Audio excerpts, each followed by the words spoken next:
What's up YouTube? It's Louis here bringing you today's cryptocurrency video.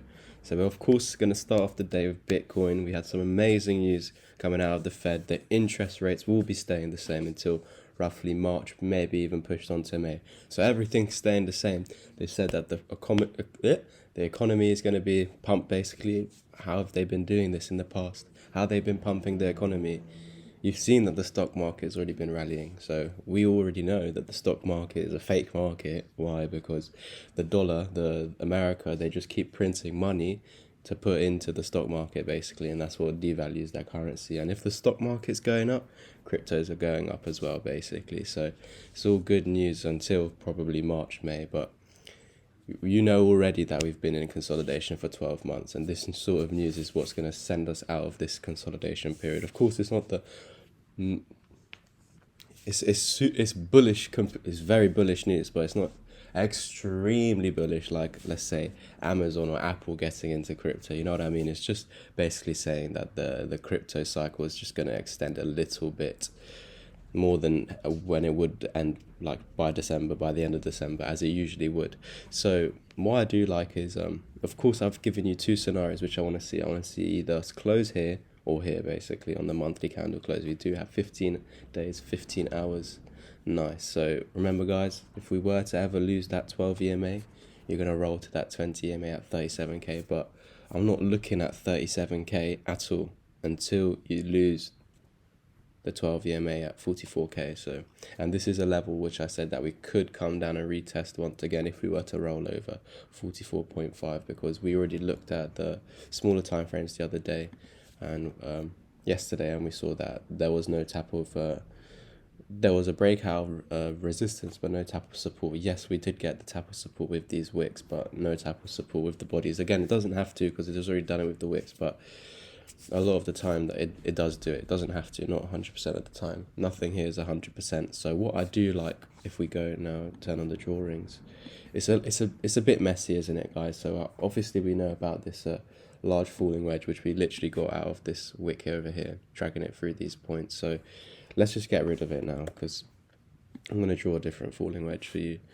But what I do like about the weekly time frame is you keep rejecting this trend line over here. I know it's a bit messy. Shush, Lucky. I know it's a bit messy, so let's just hide some drawings. What, Lucky? You've had water. Yeah, so, and then take this away. Yeah, so you can see we keep rejecting this trend line which I was talking about. The inverse head and shoulders, or the cup and handle, or whatever you want to call it. Basically, resistance is becoming support, and this would be the third week. If it does close like this, would be the third week of this trend line acting as support, with wicks going below, showing that you were below, but the bulls came in showing strength, took over the power from the bears, and has kept on keeping us above this line basically. So what I do like about this green candle is that's a doji, and then following candle, the red one, the current one, of course we can't make a judgment yet, but this candle, if it were to close like this, it would be a bullish hammer basically, and this is a bullish continuation pattern.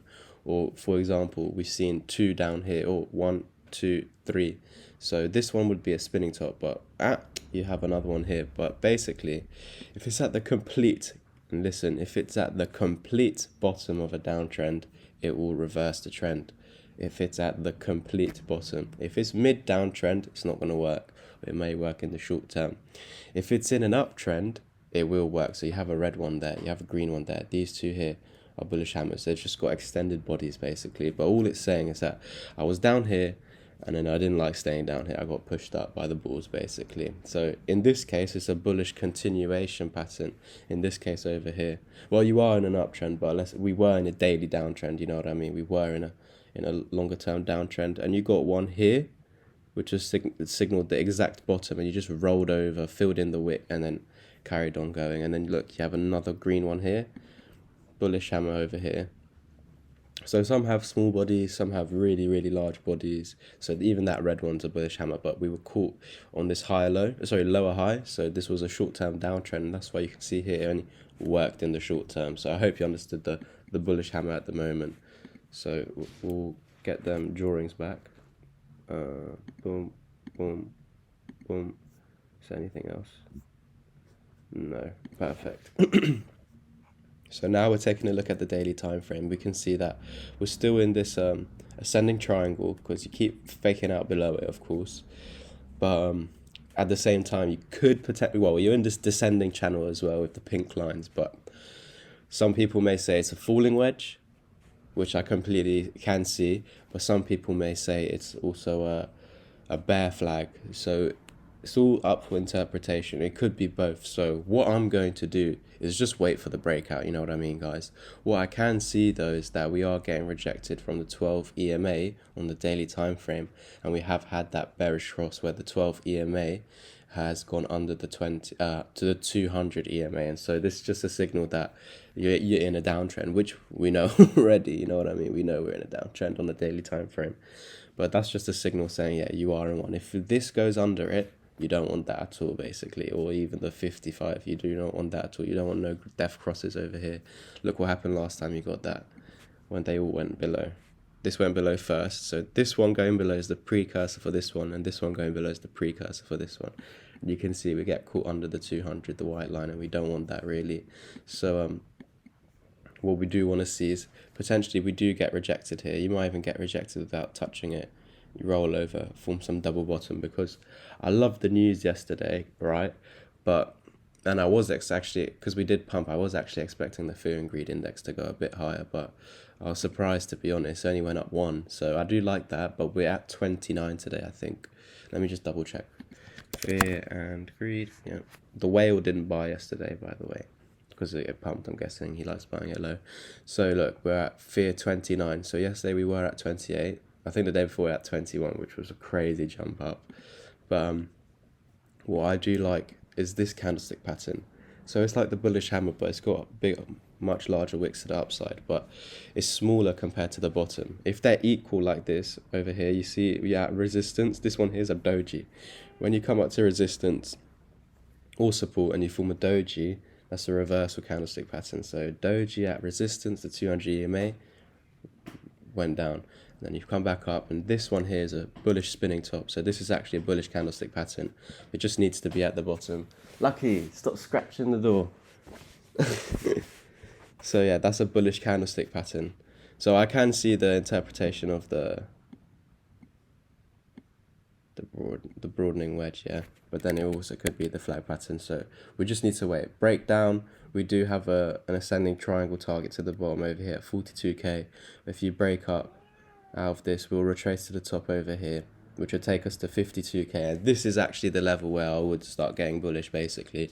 Until then, it's all up in the air, basically. So until we're above 52k, we're not completely out of the woods yet, basically, because it's the ascending triangle neckline, and if you were to go higher than this, we'd basically be putting in a higher high. But at the moment we are consolidating, so in a consolidation period it can go either way, and that's why I've put this potential flag pattern or falling wedge, because it can go either way. It's all up for interpretation. But again, guys, we're still in the ascending triangle, so technically we are forming a bullish pattern. Lucky, man, relax. What are you meowing for? You got water, you got food, you got your litter box, you got your treats. My gosh, man, cats are so manipulative. But I'm stuck with a cat. My mum just brought one home one day, didn't even tell me. Now I've had him for 3-4 years, but I love the guy, of course. It can just be annoying. But once we break above 52k, we can go to 57k, basically. I would like to see this yellow line back tested as support, of course. And guys, once you break out of this ascending triangle's resistance, you can see that you'd be breaking this resistance point we've been touching once, twice, 3 times, actually multiple touches over here, and we haven't back tested it since dumping. So for me, this is telling me that we're coiling up to get that tap of resistance. Are we going to break it on that tap? Or are we going to fall? It could be that you break this resistance point, this downtrending resistance point, hit it, fall back to the support, come to this, fall back to this support, break it. So I'm just going to draw it out, guys. So I do think that we could come down because of that news event and the fear and greed index just flying up in the last 2 days. Didn't go up too much yesterday, but the day before, maybe wick down, hold this as support, form some sort of double bottom here, like that. Come to this resistance, fall back to it, break out, fall back to support, breakout, fall to this, and then head to that target, something like that. Of course, don't quote me, I haven't got a crystal ball, no one here does. Everyone's just TA is just theory based, you know what I mean? Just drawing some lines that you think would fit in the chart. So remember, at the start of this video I had something like this as a trend line. Well, I'm going to draw as a trend line. I'm going to draw a new one. Let's go to the daily time frame. So I'm going to draw a new one going through all these points, and you can see here now we have a new, oh, why did it do that?